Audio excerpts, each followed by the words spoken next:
Lama sudah aku mencari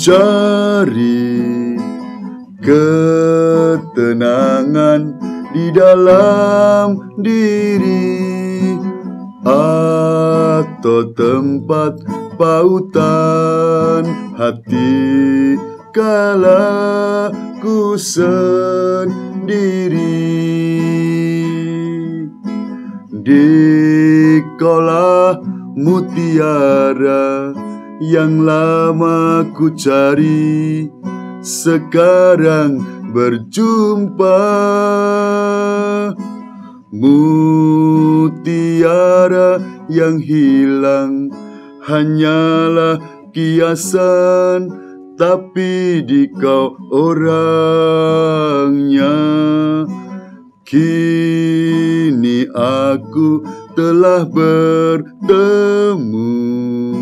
Dia yang telah lama ku cari. Mutiara yang hilang dulu, jumpa lagi. Jumpa lagi.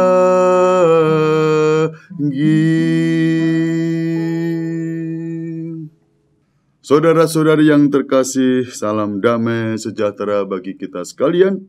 Saya Romo Budi Prasetyo dari Komisi Komunikasi Sosial Keuskupan Surabaya mengajak Anda untuk merenungkan tema sukacita menemukan mutiara yang berharga. Baiklah, saya akan awali dengan doa kepada Tuhan. Dalam nama Bapa dan Putra dan Roh Kudus. Amin. Allah, Engkaulah pelindung bagi mereka yang berharap kepadamu. Tanpa Engkau, tiada suatu pun yang baik, tiada suatu pun yang kudus. Lipat gandakanlah belas kasih-Mu dalam diri kami, agar dengan bimbingan dan bantuan-Mu, kami menggunakan harta yang fana dengan tetap terarah pada harta yang abadi. Demi Kristus Tuhan dan pengantara kami, kini dan sepanjang masa. Amin. Dalam nama Bapa dan Putra dan Roh Kudus. Amin. Saudara-saudari yang terkasih, berikut akan saya bacakan Injil karangan Matius bab 13 ayat 44 sampai dengan 46. Saya ambil perikop yang singkat saja. Sekali peristiwa, Yesus mengajar orang banyak. Hal kerajaan surga itu seumpama harta yang terpendam di ladang, yang ditemukan orang, lalu dipendamkannya lagi.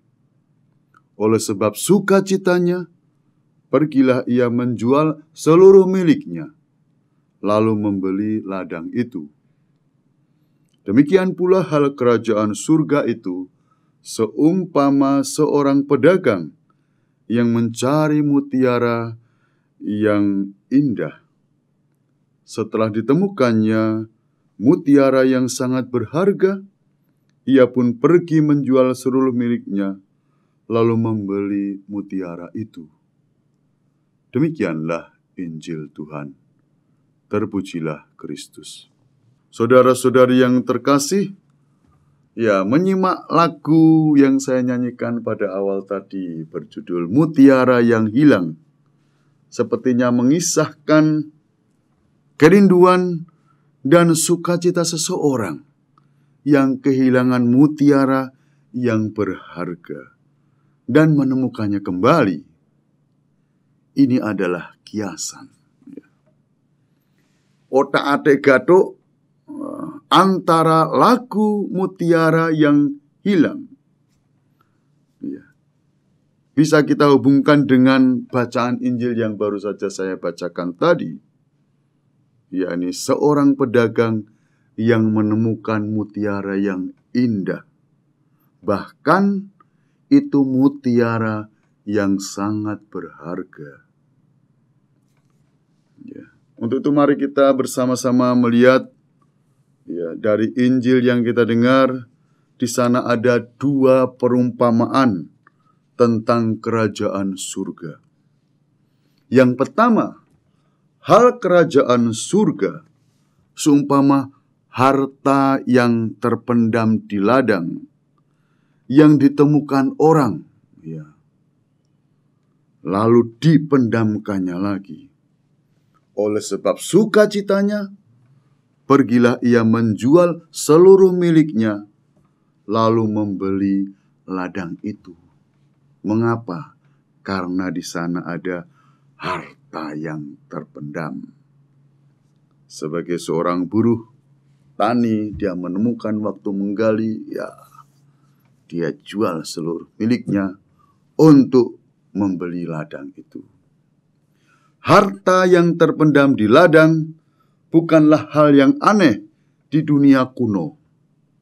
Pada masa perang, harta sering disembunyikan, ya, dalam bejana yang dikubur dalam tanah. Harta itu ditemukan seorang upahan yang sedang membajak ladang orang. Ia segera menyembunyikannya lagi dan memperoleh harta itu dengan membeli ladang tersebut menjadi miliknya. Ya, untuk itu ia menguangkan seluruh miliknya, jual semua miliknya, agar bisa membeli ladang itu. Dalam perumpamaan ini diperlihatkan nilai tinggi kerajaan Allah, ya, sehingga membangkitkan respon total ketika ditemukan orang. Ini bukan sekedar ladang biasa, tetapi di sana ada harta terpendam, ada nilai yang bisa diambil. Yang kedua, yaitu hal kerajaan surga, seumpama seorang pedagang yang mencari mutiara yang indah. Setelah ditemukannya mutiara yang sangat berharga, ia pun pergi menjual seluruh miliknya, lalu membeli mutiara itu. Ya, mutiara yang sangat berharga itu ditemukan oleh seorang pedagang yang pekerjaannya adalah mencari mutiara yang indah. Waktu ditemukan, wah, wah, ini bukan sekedar mutiara biasa. Ya.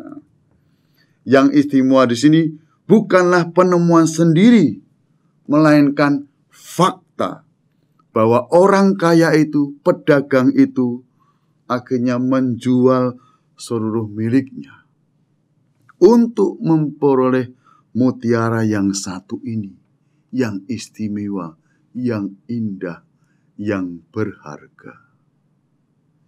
Nilai tinggi kerajaan surga yang melebihi segala yang lain, sekali lagi tampak dari respon total terhadap kerajaan itu. Perumpamaan tentang harta yang terpendam, jadi yang pertama, dan mutiara yang sangat berharga. Ya, ini dua perumpamaan ini menyajikan dua model yang berbeda tentang kerajaan Allah. Secara tidak sengaja menemukannya atau menemukan dengan setelah mencari dengan teliti. Ya.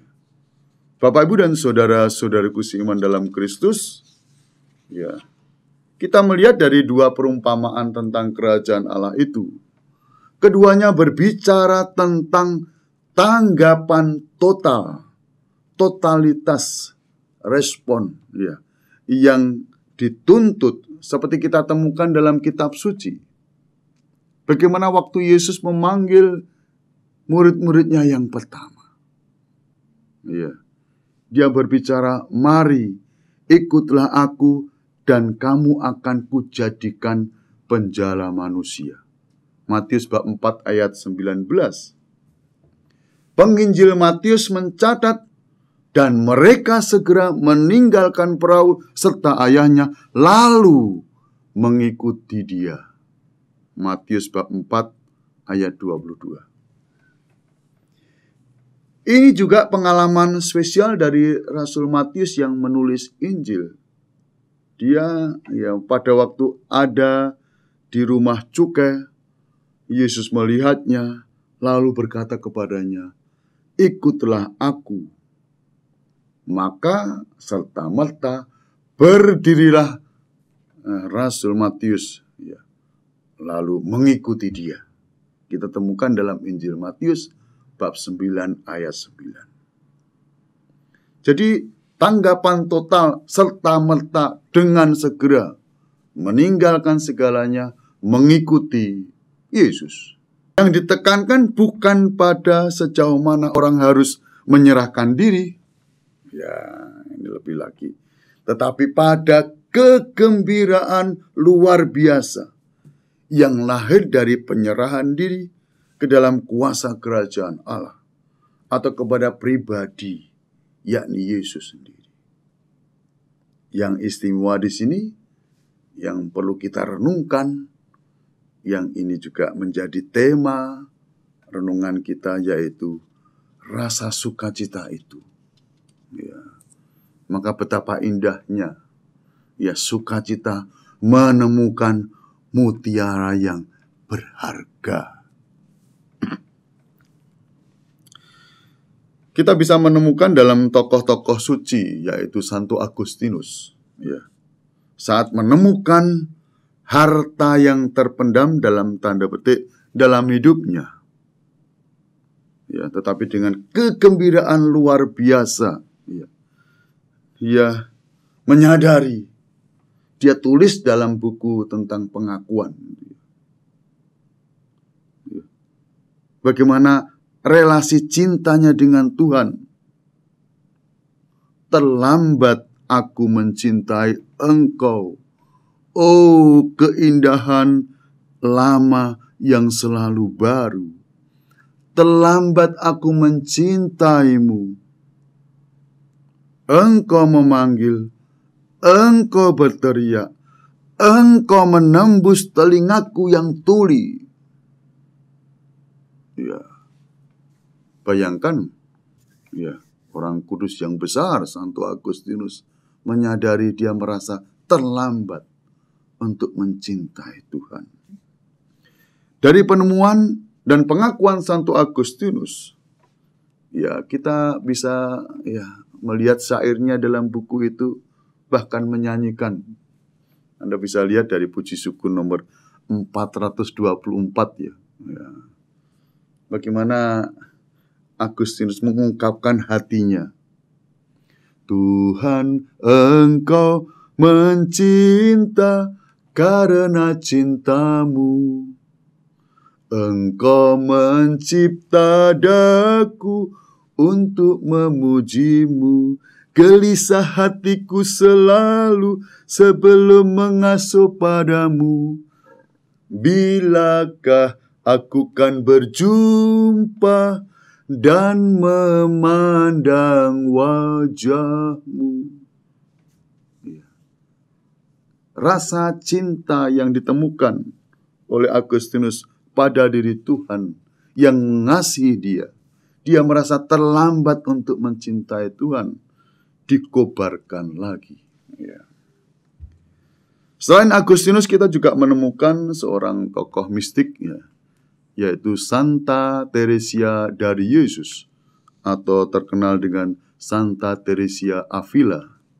Dia seorang suster Ordo Karmel yang tidak kalah gelisahnya dalam mencari cinta.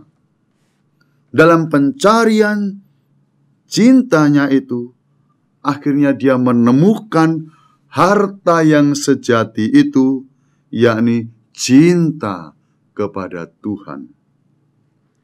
Dia membandingkan penemuan hidup kasih akan Tuhan yang melupakan segala sesuatu, bahkan dirinya sendiri itu, dengan kedua perumpamaan ganda yang kita dengar dalam bacaan Injil tadi, baik menemukan harta yang terpendam ataupun menemukan mutiara yang berharga. Itu juga menjadi pengalaman Santa Teresia Avila, menemukan harta yang sejati, yakni cinta kepada Tuhan. Santa Teresia telah masuk dalam hidup kasih yang luar biasa akan Tuhan. Dan oleh karena itu, dia melupakan segala sesuatu. Bapak, Ibu, dan saudara-saudaraku yang mendalam Kristus, betapa pentingnya kita menemukan mutiara yang berharga dalam hidup kita sebagai pribadi, yaitu pada diri Tuhan sendiri yang senantiasa menjaga, memelihara kita. Di masa pandemi ini, bisa jadi kita menjadi putus asa. Sepertinya Tuhan diam saja, Tuhan tidak ikut serta dalam realitas hidup kita. Kita dibiarkan berjalan sendiri. Ini adalah gambaran yang keliru. Tuhan tetap mencintai kita, memberi damai, memberi rahmat dan cinta. Apakah kita peka untuk melihat kehadirannya yang menyelamatkan? Atau kita masih dalam pencarian, mencari dan mencari, baik damai maupun cinta Tuhan? Ya. Ada seorang kelompok persekutuan doa, dia menyanyikan lagu, ya, ke gunung tinggi, ya, ku naik-naik. Ke gunung tinggi ku naik-naik, mencari damai. Ke lembah jurang ku turun, mencari damai. Namun akhirnya damai tiada ku temui jua, kecuali hanya di dalam Yesus Tuhan. Kecuali hanya di dalam Yesus Tuhan. Betapa pentingnya kita mendekatkan diri kepada Tuhan. Maka di masa pandemi ini jangan tidak berdoa. Ya, jangan tidak misa. Loh, ada yang justru masa pandemi ini rajin misa harian, live streaming untuk mencari Tuhan, mencari damai. Ya, berdoa rosario bersama Bunda Maria, agar sungguh-sungguh kita diberikan rahmat dan kekuatan. Kita menemukan mutiara yang mungkin hilang dalam diri kita, yaitu pada diri Tuhan yang mengasihi kita. Jangan sampai kita menjadi pribadi yang terlambat, ya, untuk menemukan cinta Tuhan. Untuk itu mari saya mengajak Anda untuk berdoa kepada Tuhan agar sungguh-sungguh Tuhan senantiasa menyertai kita, memberikan rahmat dan kedamaian walaupun di masa pandemi yang berat ini. Ya. Demikian maka marilah kita berdoa, mohon rahmat Tuhan agar Tuhan senantiasa menjaga dan memelihara kita. Dalam nama Bapa dan Putra dan Roh Kudus. Amin. Allah Bapa yang penuh kasih, datanglah kerajaan-Mu di seluruh muka bumi. Buatlah kami bersukacita karena telah menemukan harta yang berharga atau mutiara yang indah dan sangat berharga dalam hidup kami. Semoga kami sehat dan siap memasuki era kenormalan baru, mampu beradaptasi dan berdamai dengan virus corona, kini dan sepanjang masa. Amin. Tuhan bersamamu. Kita sekalian diberkati Allah Maha Kuasa, Bapa dan Putra dan Roh Kudus. Amin.